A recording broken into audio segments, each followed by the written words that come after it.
Monetary policy is one of my favorite topics, and I think one that is very, very important for you to keep an eye on as investors and even as employees in your personal financial life. So, when we think of monetary policy, we're talking about the Federal Reserve System. And the Federal Reserve System is a organization that is run by the Board of Governors of the Federal Reserve.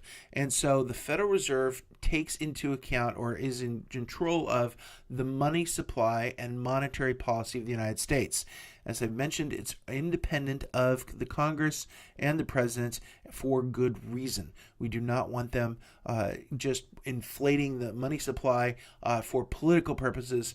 The essential goal of the Federal Reserve is to keep inflation low. That's their primary goal. So we want 2 to 3% inflation, no more than that. And of course, to get unemployment down as well. So we want maximum employment, but keep the inflation low because inflation affects everyone. Everyone's purchasing power falls when inflation gets high. But we also want maximum employment, as much employment as we can get given low inflation. So monetary policy changes the money supply and has a great influence on economic activity.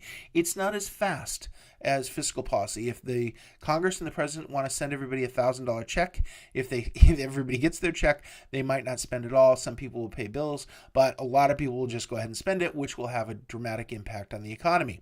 On the other hand, the Federal Reserve lower interest rates. If they cut interest rates 1 or 2%, everybody can refinance their mortgage and get more money over a longer period of time. In addition to that, companies will find that net present values on their projects will be much more attractive when they have lower borrowing rates, so they will tend to invest more, and the economy will move in a much broader and bigger way. So it is less immediate, but it is a bigger impact generally. The tools of monetary policy include open market operations, the discount rate, and the reserve requirements, all of which combine to basically put more money into the economy. The Federal Reserve itself, I'll bring this in. This is just their website. The Board of Governors of the Federal Reserve, they are in Washington, D.C. There's a video here you can watch. This is the Federal Reserve about the Fed, federalreserve.gov.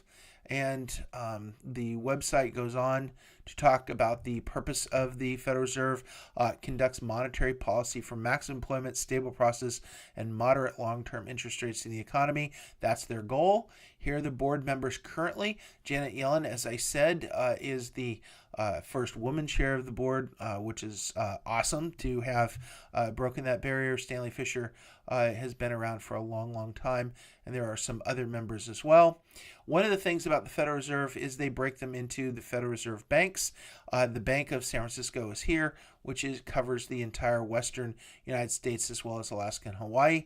That is where Janet Yellen is from. She used to be the Federal Reserve Board Bank, the San Francisco Federal Reserve Bank president, and then she moved into covering the whole nation. So you can see they're broken into different districts. If you're in the Bay Area, and I don't know about all the other districts, I'm from the Bay Area here. If you're in the Bay Area, the Federal Reserve has a wonderful tour of the Federal Reserve Vault. And there's actually a vault underneath Market Street in San Francisco that is full of billions of dollars. And this is cold, hard cash. So there are little shopping carts. They're obviously sealed. They're not open-top shopping carts. And they're stored in a warehouse. And the warehouse is, I would say, maybe 25 to 30 feet high. And it is quite large. And it is full of little shopping carts full of cold, hard cash. You can go on a tour of that. They will take you through the vault and show you what's going on. There, they will obviously keep your hands out of your pockets. This is a very important rule there. So you keep your hands out of your pockets. There's obviously quite a bit of security.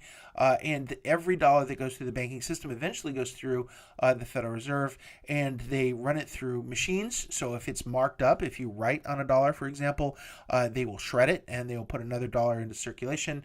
If it's folded, it's ruined, it's burnt, it's whatever, just ripped in half, they will shred it and put another dollar into circulation. So the actual cash currency, the paper itself, it flows through the Federal Reserve. They pick it up from the banks, and they I wouldn't say they launder it. They clean it and send it back out. So if you're in your Federal Reserve district, wherever district you are, I'm sure they have tours or other things. They have pretty good examples. They have a great money collection of cash or bills. They have Confederate currency and so on. So it's quite an interesting tour if you can get to the Federal Reserve. The most important thing, of course, is going back to their purpose, the nation's monetary policy to promote maximum employment, stable prices, and moderate long-term interest rates in the economy. This is the most important thing. We would like to have stable prices. This is crucial. We do not want inflation getting out of hand. On top of that, once we have stable prices, we want maximum employment. So if prices are stable, we let the economy go and keep people employed. That'd be fantastic. And of course, we want moderate long-term interest rates in the U.S. economy. Because if interest rates get too high, I mean, who's going to buy a house with 30-40% mortgage? Very few people. So that would have a devastating effect on the economy. So we want to keep interest rates moderate, not really low, but moderate over the long term. So the Federal Reserve, you can check them out at their website. There's a bunch of things here in the Federal Reserve that you can get into. Monetary supply is very, very important to the economy. And if you're an investor, and especially the professionals, they do listen to this person, Janet Yellen. When she says something, everyone listens. Of course, they listen to Stanley Fischer and Powell and Brainerd as well. But when Janet Yellen says something, they listen. If she indicates where interest rates are going, the markets are going to move. So that is the power of the Federal Reserve. The president, Congress are politicians. They say all kinds of things that the markets discount and they don't really pay attention to very closely. But if Janet Yellen says something, markets listen. And that is the impact of monetary policy.